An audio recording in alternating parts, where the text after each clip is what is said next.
Muskeogn channel. It's Andy O'Reilly, and once again, I am back out with Mike Gerstweiler and his son Nick Gerstweiler. We are here. What's the name of the place again? Muskeogn Area Robotics Students. Well, I knew that, but I mean, we're at your place. Prep Houston. That's right. I can't remember the name of it. It's been a while since we were out here at Prep Houston. Yeah. And we were here, how long ago was it? It was January 6th was kickoff. I was going to say, it was still the winter, but you pull up and it's still winter now. It's still plenty good winter out there. But back in January, we came out here to talk a little bit about the robotics that the kids out here work on. And we've got a little bit of celebration to do. It's kind of an exciting thing. Let's start with Mike. January 6th, this all kicked off. Tell me a little bit about the kickoff day. You were waiting instructions. We had everybody back in the corner over there, all waiting to find out what was to be built, what it was going to do. Let's talk about the season. Right. So we get this challenge in the form of a video animation, and then we get 6 weeks to design, build, program, test a robot from the ground up. Yep. It's got to be completely redesigned for every year's competition. So there's nothing that we can take from previous years. Right. So we have 6 weeks to do this, and this is it here. It's sealed in a bag. Yep. Because we're not allowed to touch it, so that all teams have an equal, fair chance. And we basically spend upwards of, 15, 18 hours a week. Yeah. Here with all the kids, Yep. teaching them how to use the tools and the software and all that, and they do the majority of the work. Yep. We guide them along. Yep. And this is what comes out of it. This is what it does. Nick, tell me what this machine does. So this year the challenge was to, we have these milk crates in like bags. There's some over there. My dad's gonna go. He's gonna go grab one. Yep.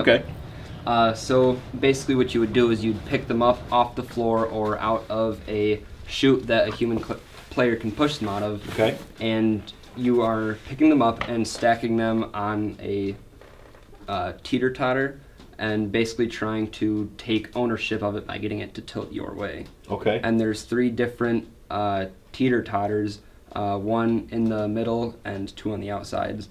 And so each one's worth a different amount of points based on which way you're trying to tip it. And you had no idea what was coming when we came, because we were just minutes away from the announcement when we were here taping in January, talking about what was to come and what was to go on. Talk about this from your perspective. When that day when you're wondering what's coming and what you're going to do, what's the anticipation feeling like for you guys as young people?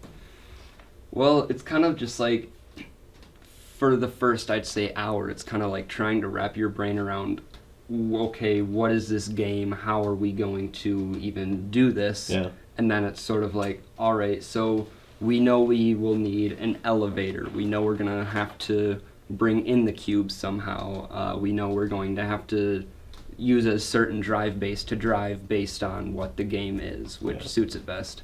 And that's just from a design perspective. And so then from there, you'll go on in greater detail about those certain things on your robot. From your perspective, what's it like to watch these young minds start to,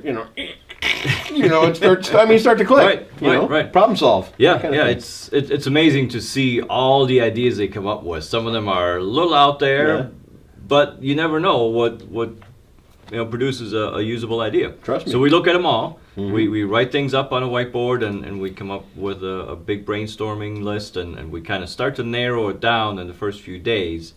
And then we get down to building prototypes. And you started it up, and now you've gone through how many competitions at this point? So we've been to 3 regional competitions. Okay. We went to Indiana for our first one. Then there were a couple here on the west side in Michigan, and Allendale and Kentwood. Okay. And based on that, we qualified to go to the state competition, which was just last weekend at Saginaw State Valley University. Okay. And there we did well enough and gathered enough points that we are now qualified to go to the World Championship. World Championships. And this is not like the baseball World Championship. Right. This is actual international World Championship. There's teams coming from China, from Europe, from Australia. There's over 20 countries, I believe 28 countries that participate in this. That's amazing. And 400 teams gather in Detroit. They congregate in Detroit. It's going to be at Cobo Hall. They've got Ford Field. It's going to be huge. It's enormous. All the hotels in Detroit are booked up by first. for all the participants. It's insane. How's that feel to you? Awesome. Yeah? You Yeah. excited? Yeah. Yeah? Uh-huh. You gonna hit a game or anything while you're down there too, or are you just gonna do this? Just this. Right? Don't really have time to do anything else. Really? They pack it in pretty tight for you, yeah. huh? Well, I mean, you know, my wife's a teacher, and when they do like BPA and that kind of stuff, there's an excursion or two that they have time. But you guys are down to business, and you got this competition to do worldwide. Mhm. Can it be anybody's game? Is there you know, are kids from another country favored? I mean, how does it look on that level? We have no idea. Yeah? This is the first time we've gone, but from what we've heard, that is that Michigan is one of the toughest states as far as competition goes. Right. Because we have so many teams. We have 508 teams just in Michigan alone. Wow. The next one in size is California with just over 300. Wow. And then it goes down rapidly as far as the number of teams go. Yeah. Worldwide, I believe there's around 3,600 teams. No kidding. So And, Michigan leads the way. So Michigan leads the way by far. And Muskegon is right out front. Oh yeah, we have how many? 7 or 8 teams here in Muskegon County. Really? 2 of them are going. The team from Mona Shores made it as well. Very cool. We've done a story with them on this same thing as well. That's right. Yeah, There we shout have. out to Wavelengths 3572. That's right. We'll see them there. Yeah. And we're Is it a excited to friendly represent. competition? Oh or yeah, Is it? absolutely. Would you help them if they needed something, or is that not allowed? Every single time. Do you? That's one of the great things about First Robotics is as soon as you come off the field, teams will swarm around you if they see that something is broken on your robot, and they'll help you. They'll give you free parts or spare parts. Awesome. It's a very, very different competition scenario Right. than what you normally find in, Right. in a sports venue, for example. Sure. Very, very friendly. Amazing stuff. Let's talk about the cost of this thing. Very, very expensive. I'm sure of that. I mean, from day one, I mean, there's some hard costs built into all this stuff. Right. But a trip like this, what's it cost per kid? So the entry fee just for the World Championship is $5,000. Wow. That's just for us to walk in the door. No kidding. We haven't bought any food yet. We haven't gotten there yet. Well, he looks cheap. He's skinny. He eats like a horse. So we're looking at about $7,500 to $8,500 just for this trip. Just do the trip. So far we've paid over $15,000 Yeah.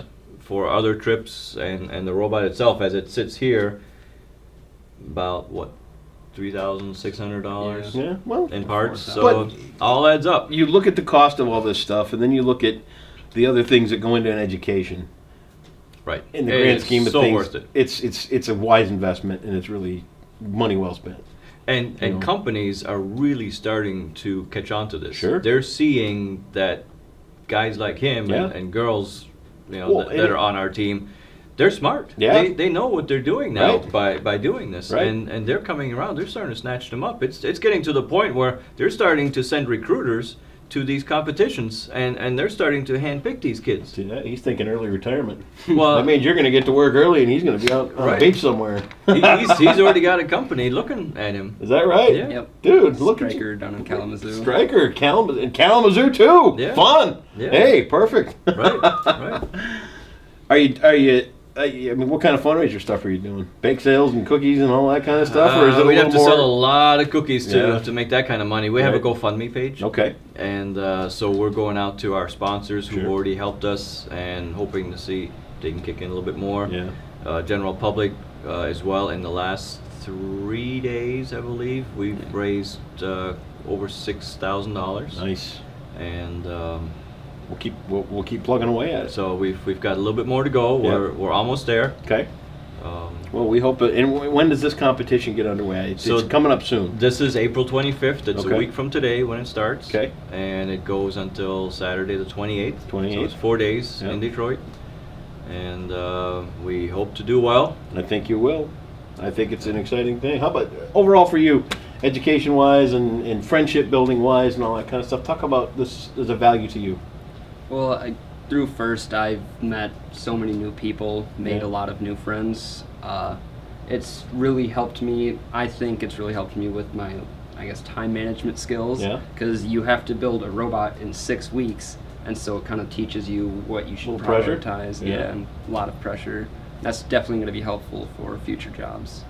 Chicks dig it.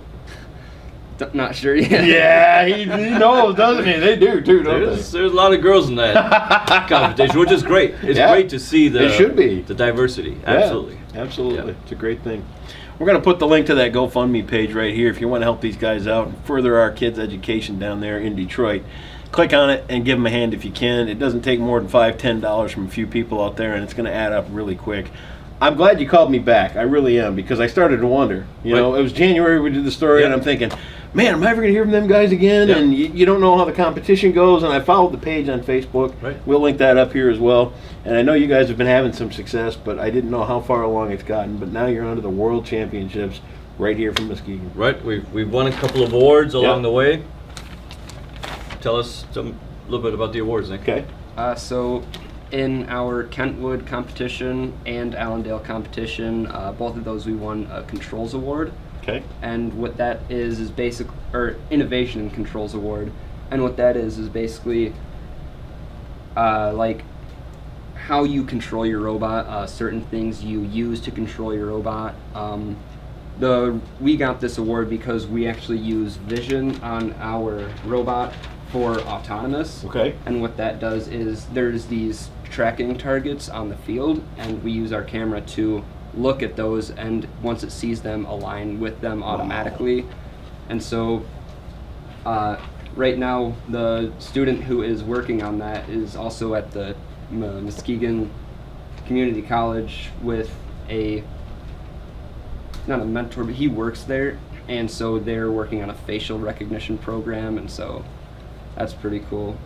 How long can you control these things with your mind? Some pretty high-end stuff. You can just think it, and it'll go do it, right? That's not too far off, huh? The student he was talking about, Harrison, when he was testing this, he had the robot follow him. He put the vision target on his back, and he was walking around, and the robot was following him like a dog.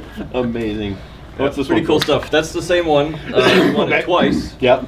And so the judges really liked our controls. Once at Kentwood and once at Allendale. Won the same award twice, so that's pretty awesome. Stuff. Maybe we'll get it again at the World Competition. Down in Motown. Yep. Perfect. We'll have to see. We'll let you know how we do. I hope you do.